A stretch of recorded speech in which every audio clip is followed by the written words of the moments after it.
freedom's the answer. What's the question? You're listening to Ernest Hancock.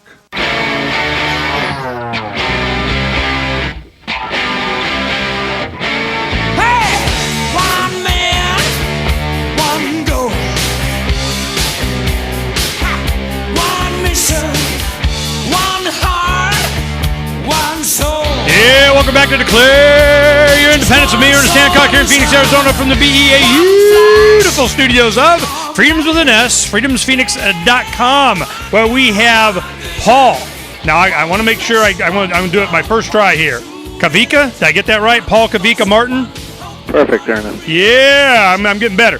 Now, he's with Peace Action. Now, it's peace-action.org and peacevoter.org. Now, the one thing that I wanted to, as we had during the 2010 election cycle, we had a lot of Dr. Paul endorsed congressional candidates and Senate candidates and all that, and they had whatever their criteria were. And some people would say some of these guys maybe didn't live up to the levels that they would want them to. But the main thing is that there are candidates out there that are either registered Republican, Green, Independent, Libertarian, Democrat, whatever, that would meet this criteria, but maybe they're just, not quite in line with some of the other stuff. How are they treated? What are we really looking for? So this is something, and the thing that's interesting about this, Paul, is that the young men, they see it. I mean, it's a click away, and if they want to get a detailed, what's going on, man, if they get on Facebook or even Wiki, and it's a whole new dynamic that all these different various organizations, immediately they know who's behind everyone, who got the domain, who's hosting, it's amazing just what some of the activists here, these guys that are, 18 to 23 years of age, are the first ones breaking all this stuff on Freedom's Phoenix, our website. And I'm just going, wow, man, they really got a beat on this. So as we go through your list, I'm keeping this in mind. I'm going, all right, so who would meet these criteria? So go ahead and start off with your first one. Yeah, it was 5, right? Correct. So you can put the Iraq and Afghanistan together. Bring our troops home from Iraq and Afghanistan. Bring them home. Now, is there some kind of criteria? Is there a timeline on it, or is it just rat freaking not later? I mean, is there... Yeah, we don't have like a specific litmus test. I mean, our position on Afghanistan is all troops and contractors out within a year, and Iraq is to not change the current status of forces agreement, which says that we're supposed to have all our troops out by the end of this year. Okay, so we say within a year. I mean, does that keep moving forward, a window from the time they say they promise, or you're talking like the end of 2011 to just be done with it? By the summer of next year. All right. But obviously, if the troops continue to stay there, it's tough to say. It takes about a year to have the process happening, so we can't tell a candidate who 6 months from now, and we're still, only 10,000 less, to say, oh, now it's 6 months. It's just not going to work. So okay, a year from now, if there's some major changes, it does have to move because it's based on the number of troops that are on the ground. Well, what we've noticed, I remember when Pelosi and her crew won and she became Speaker of the House, we were putting out signs, it's the Democrats' war now, or pin the war on the donkey, because they kept funding it. All of a sudden, they have an opportunity. It comes to them, and what do? They continue to fund, to the tune of hundreds of billions of dollars the war. I'm like, and what was the difference? So I'm wondering, you say get them out. Well, how would that happen? I mean, it only happened like with Vietnam when they stopped funding the war. So I vote. You want to get out? Fine. Just stop giving the money to stay, and that'll kind of cure that. Okay, so the next one is what? What's the next issue? Abolish nuclear weapons. Okay, now go ahead and define that. I mean, just everybody plowshares? I mean, you throw them all in a pile and dismantle? How would you do that? Clearly, it's going to take a number of years, so we would like to see candidates who agree that we need to do that at some point. Into the near future, certainly sooner than what the Obama administration said, which is, might not happen in my lifetime. And we certainly think that it could happen, but that is an overarching goal sometime into the near future, and that you're willing to take steps in that direction. Yeah, we can go on and on about that one. I'm definitely for. I'll give you the crazy libertarian stance on this. Here we go. How is it that the government has the ability to have a nuclear device? Well, they have to get that power, that sanction, that ability from, certainly in America, from the people. If they get it from the people, well, then we had the right. We delegated it to them. We gave them permission. So it's like we could have our own thermonuclear in our garage then. Well, if we don't have the ability to do it, what made the government sovereign? When did that happen? So I'm much more inclined to say, nobody gets them, as opposed to the government have monopoly of nuclear force. I'm going, whoa, man, that's big time anti-libertarian. You want you to have it, and we don't?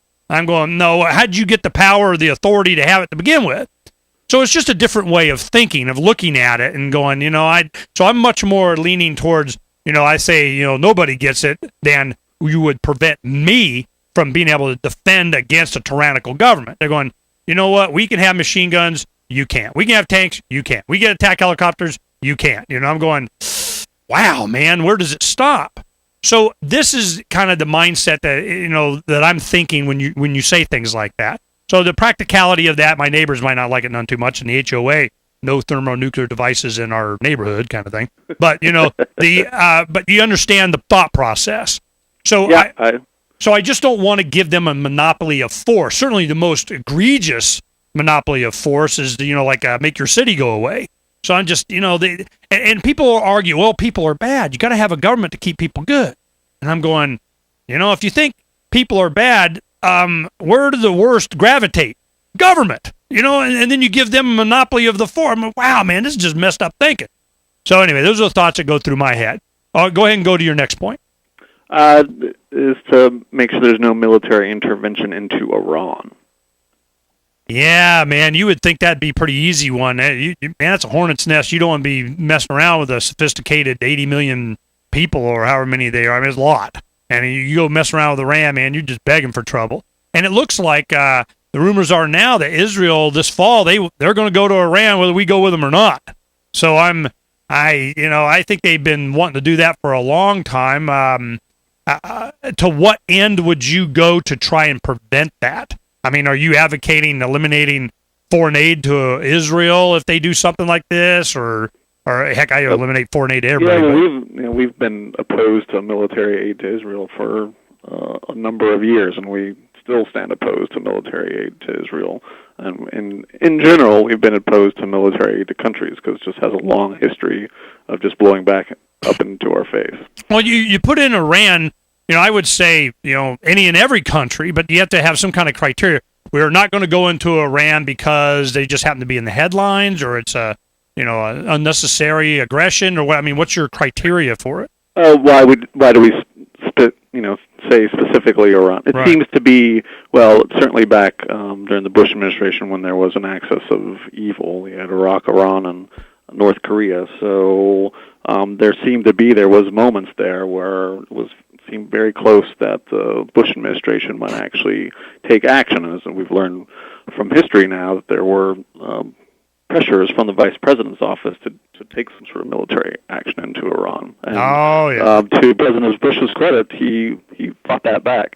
But there's still, I don't think that there are as many people in this White House, but I am concerned about people in the Pentagon. And as you said, there's a big amount of pressure from the Israel lobby to take some sort of action there. Now, we've heard of these stories about Israel being 6 months away from attacking Iran. We've heard about that for about 4 or 5 years. I do think that that's continuing. They use that to put pressure on the United States to take some sort of Okay, what's action. Your next issue?